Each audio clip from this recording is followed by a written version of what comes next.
to the dark. Hide away, they say, 'cause we don't want your broken parts. I've learned to be ashamed of all my scars. Run away, they say, no one will love you as you are. But I won't let them break me down to dust. I know that there's a place for us, for we are glorious. Hello, welcome to day 4. That was The Greatest Showman again. This is me, and today we are going to still be talking about negative thoughts and how we can kind of overcome them, help to overcome them. The link to that song, This Is Me, is because by doing this as well, we are trying to remove all those subconscious limitations from our brain, all of our negative talk patterns, releasing them and really becoming you, the authentic you. So that's what yesterday's day 3 and day 4 is all about. So as I said, negative thoughts are your stumbling blocks for the law of attraction to be able to work efficiently in your life. So how to help deal with a problem or a limiting belief system that you cannot see past? That's what I'm going to be looking at today. So if there is a particular belief system that you can't see past, there is a technique that we can use, and that is called chunking. So it's basically solving problems in a healthy manner. And how that actually works is it's basically about chunking down large pieces of information down into smaller pieces. And that's sort of a way how to resolve sort of a limiting belief or a larger problem. It's kind of like a problem solving technique. So it kind of refers to the process of like grouping separate pieces of information together, but it can also be used to solve problems, and it allows you to kind of break those problems down into smaller, more manageable pieces, and obviously then, because they're chunked down, you can then kind of stand back and look at the bigger picture. So by chunking down, what you would do is kind of like ask yourself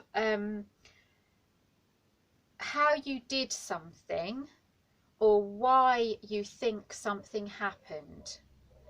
So if you're looking at a problem, just think about it, just stand back from it and think, well, how, why did that something happen? Why do I think that particular problem happened? And then it allows you to kind of analyze what happened, when, and if it will happen again, so that you kind of start to see the beginning and see the underlying causes of that problem. So it's just really questioning, why did that problem happen? Maybe starting from the beginning and chunking it up into little pieces until you could kind of see that pattern growing. And then you can kind of from there analyze. So you analyze each section by chunking it up into smaller steps, and then finding the underlying cause or the root cause of that problem. So you can also do that by like chunking it, or asking yourself by chunking it up, like ask yourself what something means or what you are trying to achieve. Okay, so chunking is and you can also do this. Another way of chunking is also for goal setting as well. So if you do have a particular goal, so it doesn't necessarily, chunking can be used not necessarily just for a negative belief, but it can also be used for a goal. So you sort of kind of, you've got a goal in mind, you've got this, so which is the bigger picture. And how do I then chunk that down into smaller steps daily or weekly in order to reach that goal? When it does come to goals, I would recommend that you do a little something daily, because it kind of keeps you focused and it keeps the momentum going. It's kind of like called the compound effect. There's a brilliant book that I've got, and it's a book that you can use in business and with any aspect of your life, not just in business. But if there is a goal that you want to achieve, do those daily steps, and it's the compound effect which actually in the end allows you to achieve that goal. And this is a similar thing as well if you are analysing limiting beliefs. And for example, if you do have a problem, look at the overall picture. And this again, this is basically how chunking works. If something happens in your life and it's a big problem and you're finding it hard to overcome it, think to yourself, right, okay, what is my reaction to that problem? So obviously that's a problem. Why is that a problem? First of all, what is it that what reaction am I giving it for that to be a problem? So what is it about that? What emotion am I giving it which is causing it to be a problem? So obviously looking at your emotions, but then also saying, so what is triggering those emotions inside of me? So play it right back, play the problem back right from the beginning, what started it, and then kind of like in each section, step by step, what created it to be this big problem or this big limiting belief, chunking it down until you do finally get to the root cause of that problem. And then you can kind of deal with each section at a time.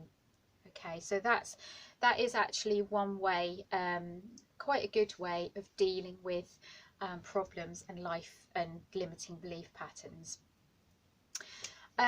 Another good way to, just find my notes, get to the notes.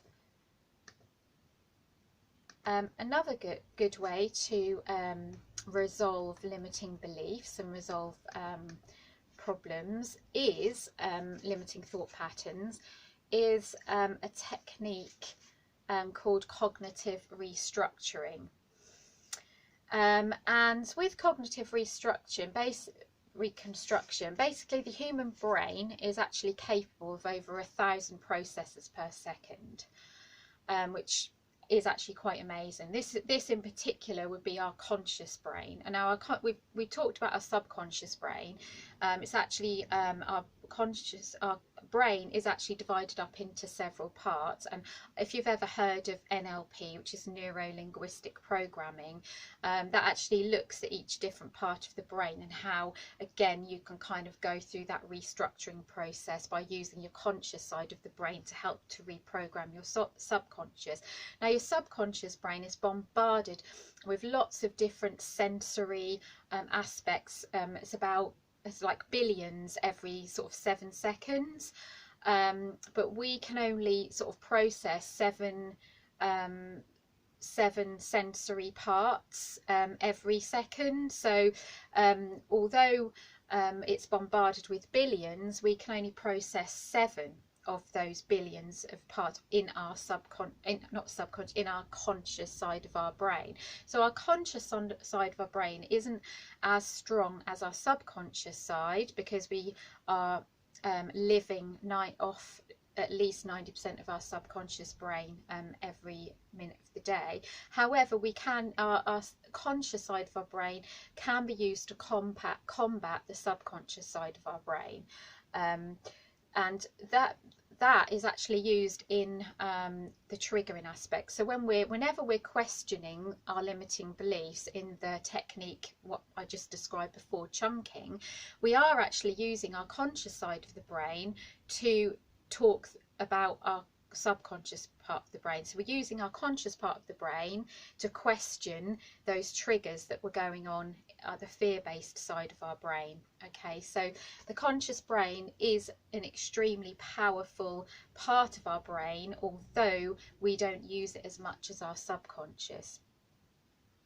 So as I said, the brain is capable of over 1,000 processes per second, but bombarded with kind of billions of sensory parts per second, which is actually quite amazing. And this fact kind of makes the human brain the most powerful computer in existence. It's an amazing, amazing thing. However, that doesn't mean that the brain doesn't have some limitations, because as we've already seen, it does.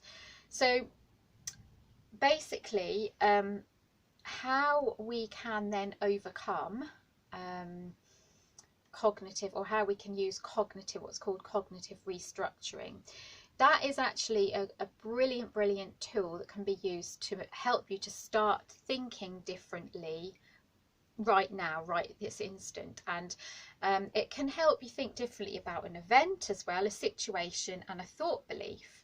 So it can apply to anything, you know, anything that we need to sort of help us kind of rewire our subconscious. Okay, so cognitive restructuring occurs when we become aware of the negative talk in our body, in our brain, sorry, not our body. So when we become aware of the negative talk in our brain, we can then stop it and replace it with positive talk. I did a little bit about that yesterday.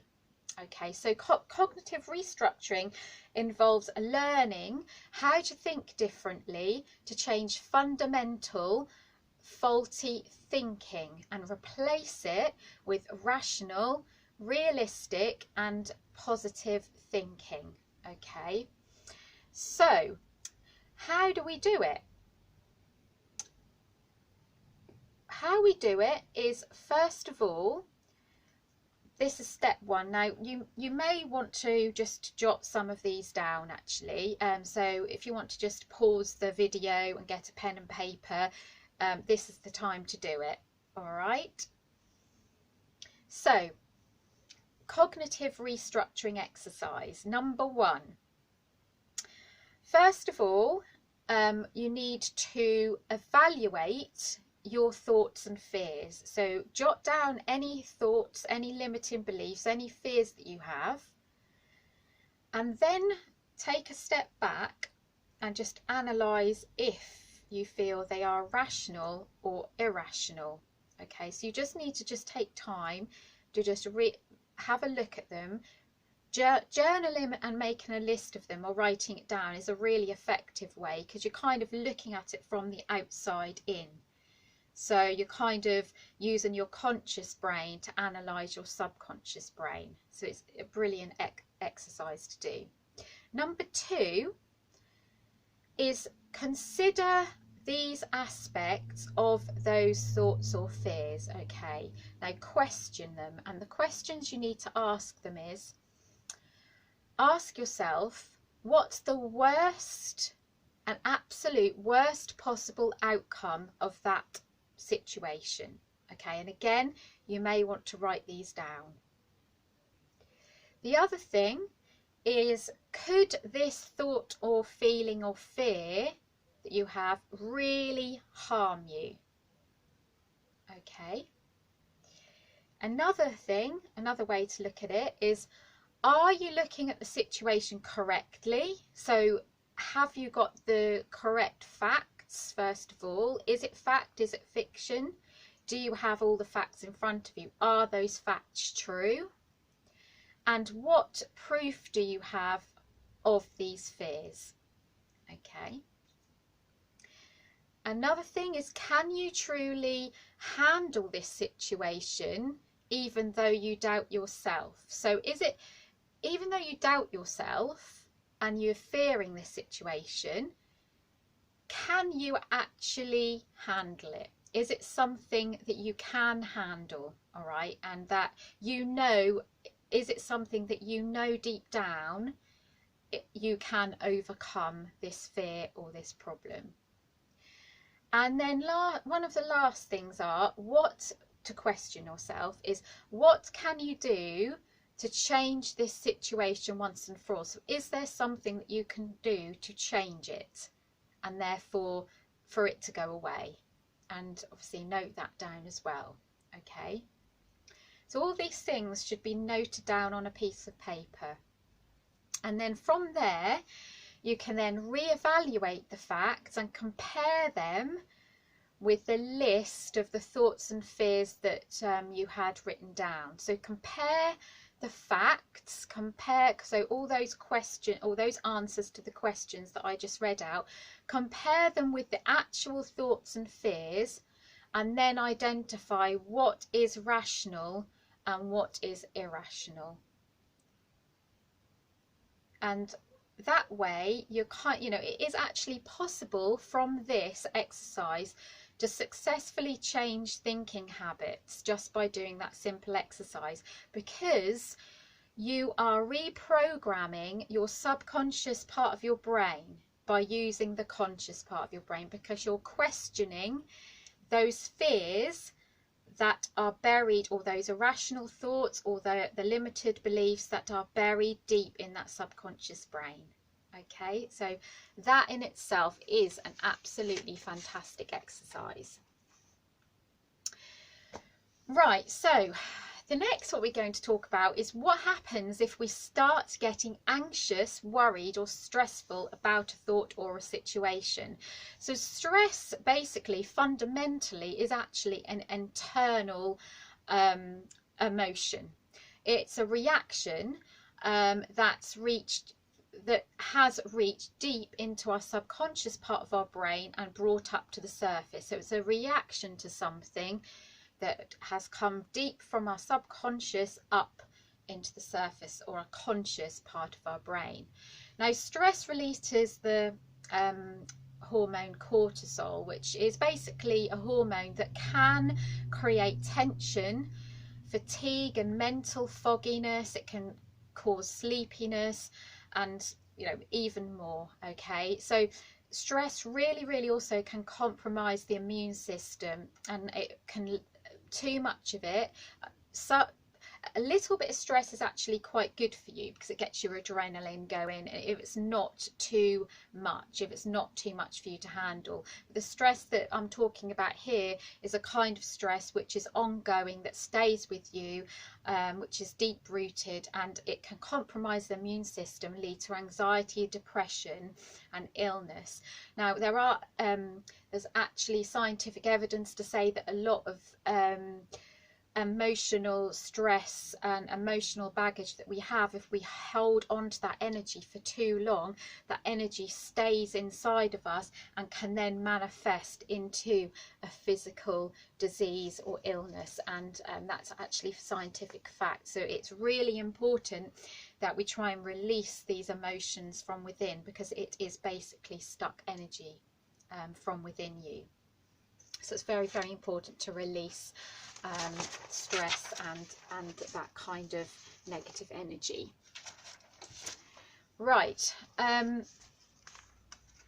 so how can we combat this? How can we prevent this? How can we prevent ourselves from developing this negativity and ending up into a spiral of negativity, which it makes you remain on the frequency of Fear FM, which we don't want to do. We want to elevate ourselves to the frequency of Love FM.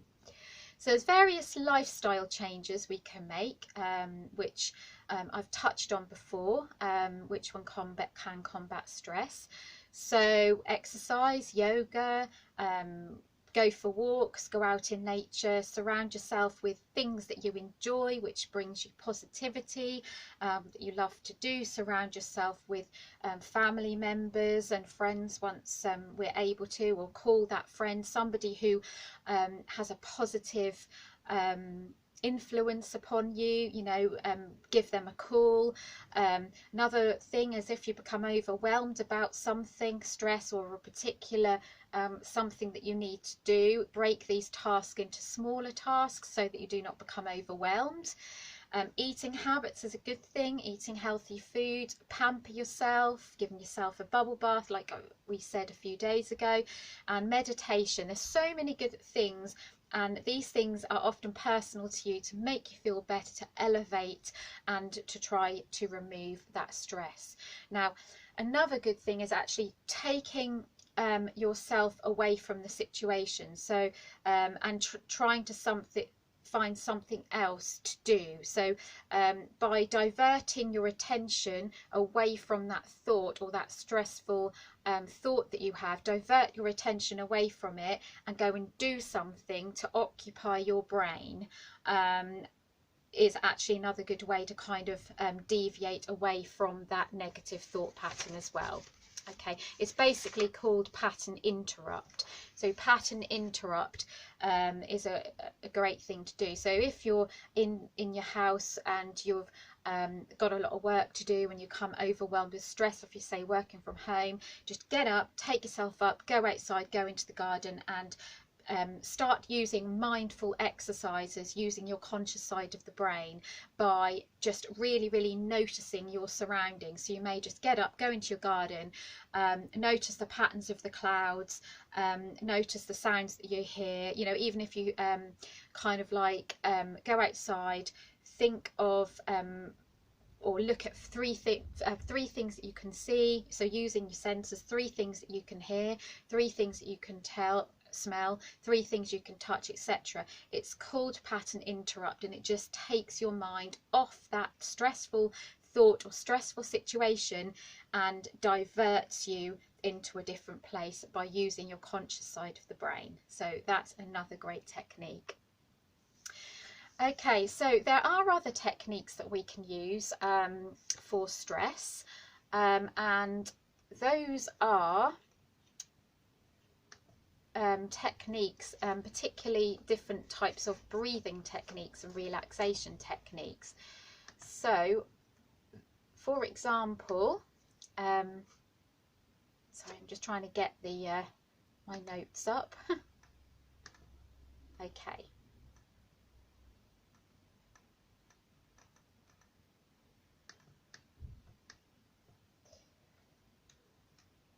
Sorry, I'm still looking for it. I found it. Right, okay. Okay, so one of the great things that we can use is something called diaphragmatic breathing. Okay, diaphragmatic breathing is a relaxation technique that we can use. So it can help, it basically, what diaphragmatic breathing is designed to help you use the diaphragm correctly while you're breathing, and it really does help to strengthen the diaphragm, and it decreases the work of breathing by slowing the rate of breathing. So it decreases oxygen demand and it helps you to use less effort and energy to breathe. So the steps to do this, and again, you may want to pause the video, and if you haven't got pen and paper or any note paper in front of you, just to jot these down, because this is a really brilliant technique, breathing work, which really does helps with stress. So number 1 is to lie back on a flat surface, bend your knees, and obviously support your head with a pillow, and make yourself so that you are as comfortable as possible. And even if you want to place a pillow under your knees as well, I find that a lot of people find that quite comfortable. If you don't want to kind of like leave your knees like sticking up too much, you can just like prop a pillow underneath to make it more comfortable. Place one hand on your upper chest, so kind of up here, and the other one below the rib cage, so about here. Okay, now you breathe in deeply through your nose so that your stomach moves out against your hands. So it just makes your tummy big. So it makes your tummy big. Then you tighten your tummy muscles at the same time that your tummy's big. So kind of tighten them up, and then exhale through pursed lips at the same time. So you're laying on your back and you've got a hand on your upper chest, a hand just below your rib cage, and you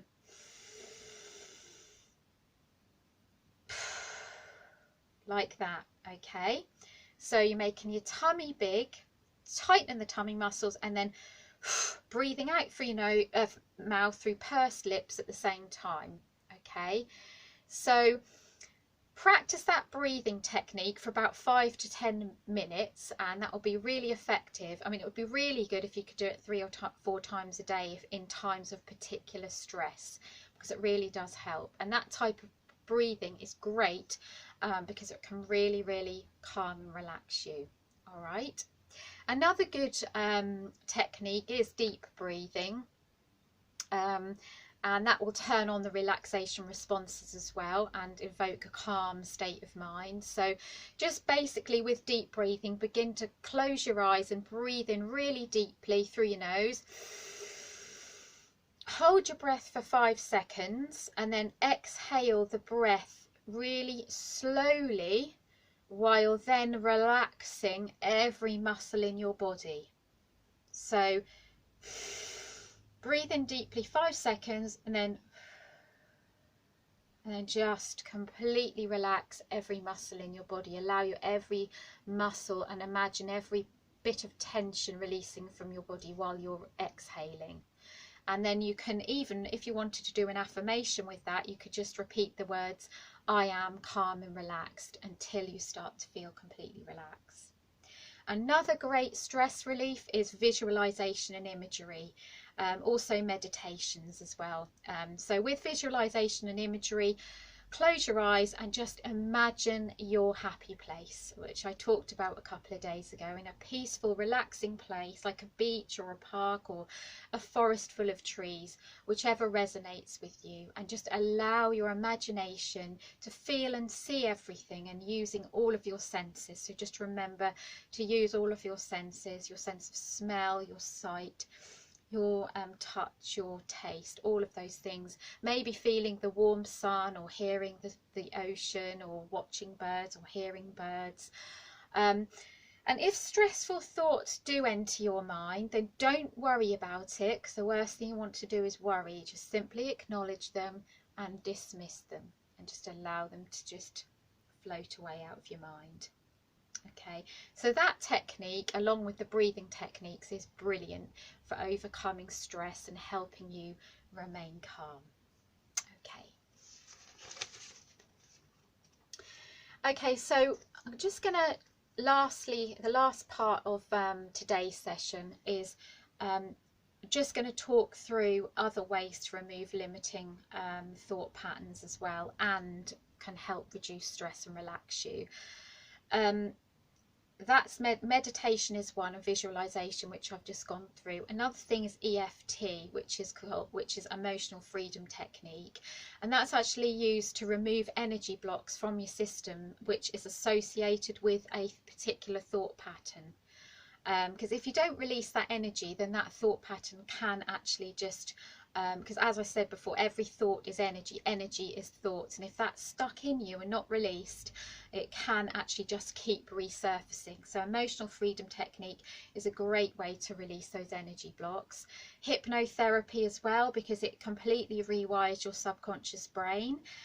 There's a technique called NLP, which is neuro-linguistic programming, which separates, as I said before, the different brain into parts, and helps you, your conscious brain, to talk through and rewire your subconscious brain. Now, the technique that we did, cognitive restructuring, earlier, that is a little bit of NLP. That is kind of how NLP works. There's also Reiki, the energy healing. That's fantastic as well, for removing limited thought patterns, and also promoting relaxation responses in your body, which helps your body heal itself, and that includes emotional healing as well as physical healing. And then there's also sound therapy. Okay, all of those things I actually do as part of my coaching program. After day 5, so tomorrow we're on day 5, and if I just get my notes for day 5, some of my notes for day 5, we'll in this I will be talking about, it's all going to be about your life's purpose, your unique dharma, which is basically everybody is here for a reason. We are all here to fulfill a purpose, and it's about how to identify that. So that's what a lot of tomorrow's, or the final session, is going to be about. But what I am going to do is I am going to keep using this group, and now and again I am going to put some meditation sessions on there, and also 1 or 2 hypnotherapy sessions as well, maybe even some emotional freedom technique sessions. Okay, so I am going to use that. I'm also going to do a video on Reiki, just generally talking about what Reiki is, and just helping you use the universal life force energy to run through you, because you can use Reiki without actually being attuned to Reiki, because you can use chi energy to actually help you to calm yourself down, in a technique using life force energy to help to calm you down. So I will add that as well on this group. Okay, so that's it for now. It for day 4, and I shall see you on day 5. Bye.